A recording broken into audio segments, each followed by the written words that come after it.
Hello everyone, कैसे हो मेरे प्यारे भाई और बहनों।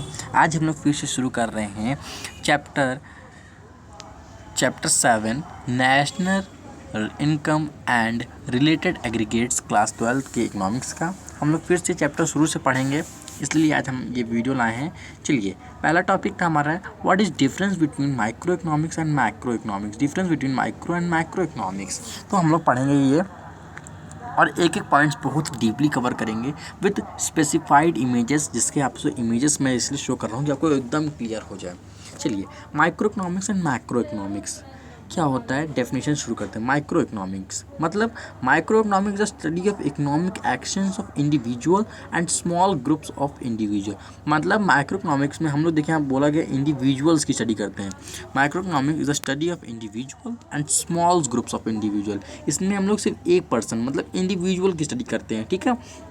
मैक्रो इकोनॉमिक्स क्या होता है? Macro economics studies the economy as a whole and not a single unit but combination of all. Micro economics में जो हम स्टडी करते हैं वो पूरी स्टडी करते हैं, कोई सिंगल स्टडी नहीं करते। इसमें लिखा हुआ है पूरा कॉम्बिनेशन लेके चलते हैं, मतलब पूरा। अगर जैसे मैं एग्जांपल नीचे बता रहे, कंसर्न में पता चल जाए आपको। कंसर्न जैसे कि कंसर्न बोला गया है पर्टिकुलर हाउस होल्ड, ठीक है।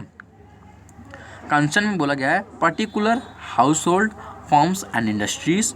ये हो गया हमारा माइक्रो इकोनॉमिक्स। मतलब माइक्रो इकोनॉमिक्स में हम पर्टिकुलर हाउस होल्ड, किसी एक हाउस होल्ड में, किसी एक फर्म, किसी एक इंडस्ट्री की स्टडी करेंगे। लेकिन इन माइक्रो इकोनॉमिक्स हम नेशनल इनकम मतलब पूरे देश की income, general price level, national output, unemployment and poverty मतलब पूरे देश की, ठीक है, पूरा देश का इनकम, पूरा देश का आउटपुट, पूरा देश का अनएम्प्लॉयमेंट एंड पॉवर्टी कितनी है, पूरे देश की सर्च करेंगे। तो आप समझ सकते हैं कि माइक्रो इकोनॉमिक्स क्या है। ऑब्जेक्टिव क्या होता है माइक्रो इकोनॉमिक्स का, कि वो जो उसका डिमांड साइड है वो चाहता है कि अपनी यूटिलिटी को मैक्सिमाइज़ करे, मतलब बढ़ा दे। लेकिन उसकी सप्लाई साइड जो कहती है कि उसको मिनिमम प्रॉफिट्स में और मिनिमम कॉस्ट में उसकी यूटिलिटी क्या हो जाए, मैक्सिमाइज। मैक्रो इकोनॉमिक्स क्या ऑब्जेक्टिव क्या है, उसका फुल एम्प्लॉयमेंट, बेरोजगारी हो पूरी, मतलब स्वरोजगार हो, कोई बेरोजगार ना हो, प्राइस स्टेबिलिटी होनी चाहिए, इकोनॉमिक ग्रोथ होना चाहिए एंड फेवरेबल बैलेंस पेमेंट होना चाहिए। बैलेंस ऑफ पेमेंट आपके चैप्टर में है, वो भी कवर करेंगे, उसमें आप और डीपली समझेंगे कि बैलेंस ऑफ पेमेंट होता क्या है ना। बेसिस क्या होता है माइक्रो इकोनॉमिक्स का? माइक्रो इकोनॉमिक का बेसिस होता है प्राइम मैकेनिज्म। समझते हैं ना, प्राइम मैकेनिज्म जो ऑपरेट करता है प्राइस को with the help of demand and supply forces से।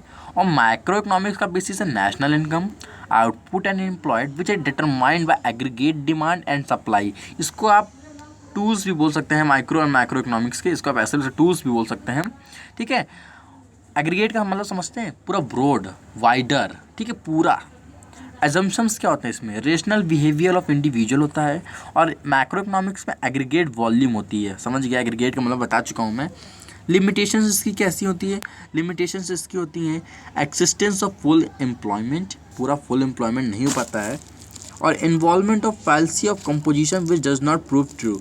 ये आपके कोर्स में नहीं, लेकिन मैं बता दूँ इसमें एक फैल्सी ऑफ कंपोजिशन होता है जो आप आगे चल के पढ़ेंगे, अभी इसको पढ़ने की जरूरत नहीं है। तो आप लिमिटेशंस ना ध्यान दीजिए, ठीक है। आप एजम्पशंस तक पढ़िए या बेसिस तक पढ़िए। चलिए, अब हम लोग नेक्स्ट टॉपिक पे आते हैं अपने।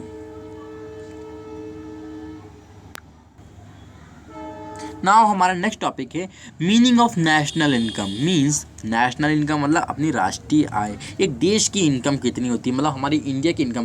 वैसे मैं आपको बता दूं हमारे इंडिया की अप्रॉक्स मतलब अभी जो इनकम चल रही है वो 16 लाख करोड़ है।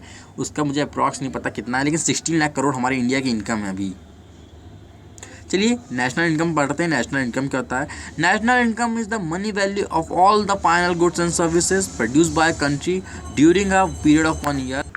National income consist of a collection of different types of goods and service. मतलब जो नेशनल इनकम होता है it money value of all the final goods and service, जितना भी गुड्स एंड सर्विस जो प्रोड्यूस करती है कंट्री, उसका मनी वैल्यू होता है during a period of 1 year. एक जैसे कि हम लोग अकाउंट्स पढ़ते हैं, जिसमें हम लोग पूरा एक साल का पूरा क्या बनाते हैं, बैलेंस शीट बनाते हैं, फाइनल अकाउंट बनाते हैं। उसी तरह एक नेशनल इनकम मतलब एक कंट्री भी अपना फाइनल गुड्स एंड सर्विस जो उसका होता है उसका मनी वैल्यू करती है, ठीक है। नेशनल इनकम को कंसिस्ट किया जाता है collection of different types of goods and service, मतलब बहुत तरह गुड्स एंड सर्विस, हमारे इंडिया में इतने सारे गुड्स एंड सर्विस प्रोड्यूस होते हैं। उसके बाद नेशनल इनकम को 2 टर्म्स में मेज़र किया जाता है, एक करंट प्राइस पे, एक कांस्टेंट प्राइस पे। ये भी मैं बताता हूँ, लेकिन उससे पहले अब तक को बता दूँ कि नेशनल इनकम को मेज़र करने के वो तरीके कौन कौन से हैं।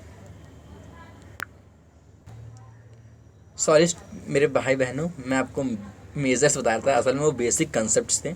इसमें बेसिक कंसेप्ट कुछ आते हैं, gross domestic product, net domestic product and gross national product and net national product, ये होते हैं ये सब इसके क्या है, कॉन्सेप्ट्स हैं, कॉन्सेप्ट्स। ओके, तो गाइस अब हम लोग पढ़ेंगे क्या है इसके आगे हम लोग पढ़ेंगे नेशनल इनकम 2 टाइप्स में मेज़र होता है, एक करंट प्राइस में, एक कांस्टेंट प्राइस में, वो पढ़ेंगे। उसके बाद धीरे धीरे सारे टॉपिक्स कवर करेंगे अपनी नेक्स्ट वीडियो में। अगर आपको हमारी वीडियो पसंद आई हो तो प्लीज़ हमारे चैनल को like, comment, share and subscribe करना ना भूलें मेरे प्यारे दोस्तों, भाई और बहनों। चलता हूँ, जय हिंद, वंदे मातरम।